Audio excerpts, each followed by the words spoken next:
दूसरा नाम है मंदी। मंदी में क्या करना होता है, किस तरीके से आप अपने मैनेजरियल रोल को, रिस्पॉन्सिबिलिटीज को बखूबी निभा सकते हैं। सारे के सारे हायरार्कीज जो हैं एक इंडस्ट्री में या एक कंपनी में, एक डिपार्टमेंट डोमेन में, सारे के सारे लोग पूरे के पूरे ऑर्गेनाइजेशन में क्या कर रहे हैं, भाई मंदी है, रिसेशन चल रहा है, हम ज़्यादा कुछ कर भी नहीं सकते हैं, हमारे पास इनोवेटिव आइडियाज़ तो है नहीं, हम ज़्यादा क्रिएटिव तो है नहीं, हमारे सारे के सारे जो एम्प्लॉयज़ हैं, चाहे वो कोई भी लेवल ऑफ हायरार्की हो, वो सारे के सारे डीमोटिवेट हो चुके हैं। और ये तो प्रत्यक्ष को प्रमाण की जरूरत नहीं है। जब रिसेशन या मंदी आ चुकी है तो हम किस तरीके से उन्हें मोटिवेट कर सकते हैं, ऐसा कोई तरीका ही नहीं है। जब इतना ज्यादा डिमांड ही नहीं है, रिसेशन चल रहा है, मंदी चल रही है, तो हम अपने सप्लाई को या उस पर ध्यान देके या सप्लाई चेन मैनेजमेंट या डिस्ट्रीब्यूशन पे क्या कर सकते हैं, कुछ ज्यादा नहीं कर सकते। ये आप लोग सोचते हैं कि ज्यादा कुछ भी नहीं हो सकता है रिसेशन के समय में या जब मंदी छाई हुई है पूरे मार्केट में।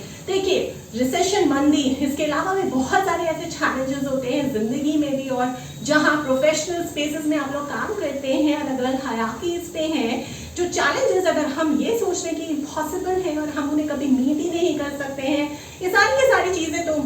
होती ही है और इन्हें होना ही है। हम किसी भी तरीके से इन्हें खत्म या बंद या रोक नहीं सकते हैं। तो सोच पहले बदलिए, क्योंकि चाहे वो प्रोफेशनल लाइफ है, चाहे वो आपकी फैमिली लाइफ है या पर्सनल, किसी भी तरीके की कोई भी जिंदगी आप जी रहे हैं, चैलेंजेस तो वहाँ आते ही आते हैं, जिनको अगर आप ये सोच के बैठेंगे कि कुछ नहीं हो सकता तो सच में कुछ भी नहीं हो पाएगा। यहाँ ये सोचना है कि आप क्या कर सकते हैं। और हाँ, ये भी पता होना चाहिए कि हमें एथिक्स से नहीं हटना है। जो चीजें खराब है, जो चीजें गलत हैं, वो हमें नहीं करनी है, उन्हें हमें पढ़ना भी नहीं है। अपना काम किस तरीके से बनवाने के लिए, सेल्स ज्यादा और ज्यादा करने के लिए, या फिर प्रॉफिट्स कमाने के लिए, या फिर रेवेन्यूज अर्न करने के लिए, जो चीजें गलत हैं अगर वो नॉन एथिकल है तो हमें उस दिशा में नहीं जाना है। हमें अपनी दशा और दिशा दोनों ही सही रखनी है। और ये कब होगा? ये तब होगा जब आपको पता होगा कि जब रिसेशन और मंदी छाया हुआ है पूरे के पूरे मार्केट में, तो आपका काम as a manager, as a senior manager या as a junior level employee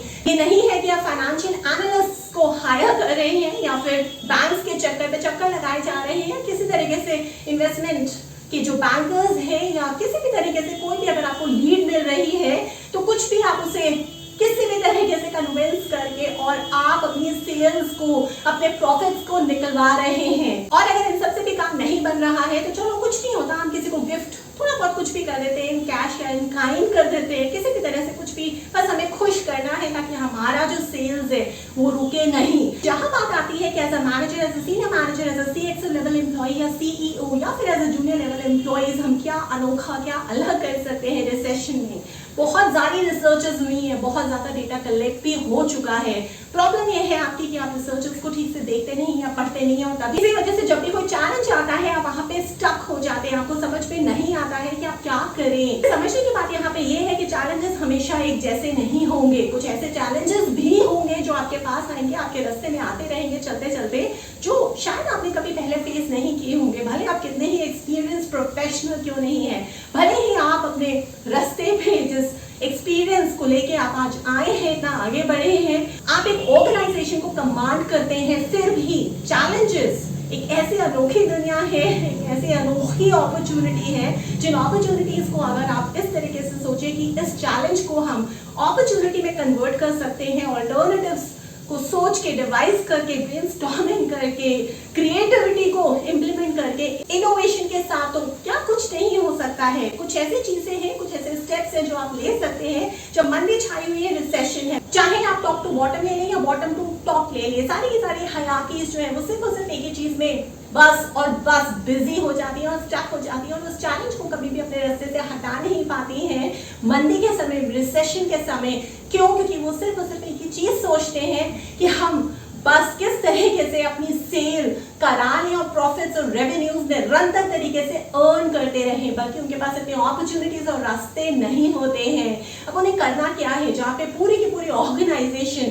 ऊपर से लेके नीचे तक, नीचे से लेके ऊपर तक, टॉप टू बॉटम ले लीजिए या बॉटम टू टॉप ले लीजिए, जहाँ सारी हायरार्कीज इस चीज में बिजी हो रही हैं कि हमें किसी भी तरीके से कुछ भी करके, गिफ्ट्स देके, किसी के पीछे पड़ के, किसी को खुश करके या बार बार बैंक्स के चक्कर लगा के ज्यादा से ज्यादा फाइनेंशियल एनालिस्ट को हायर करके अपनी ऑर्गेनाइजेशन में बस किसी तरीके से अपनी सेल्स कर लेंगे और सर्वाइव कर लेंगे।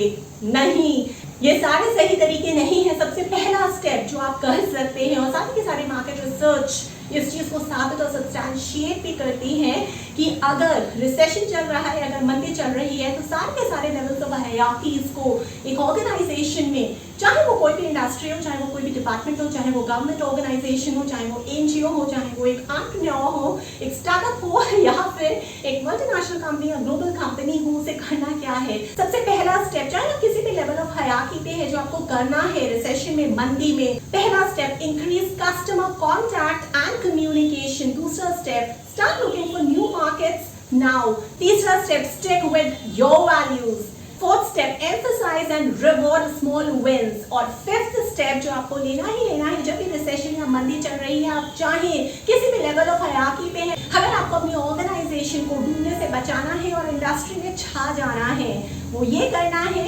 आखिरी फाइनल स्टेप में यानी कि फिफ्थ स्टेप में आपको इन्वेस्ट करना है एम्प्लॉय के मोराल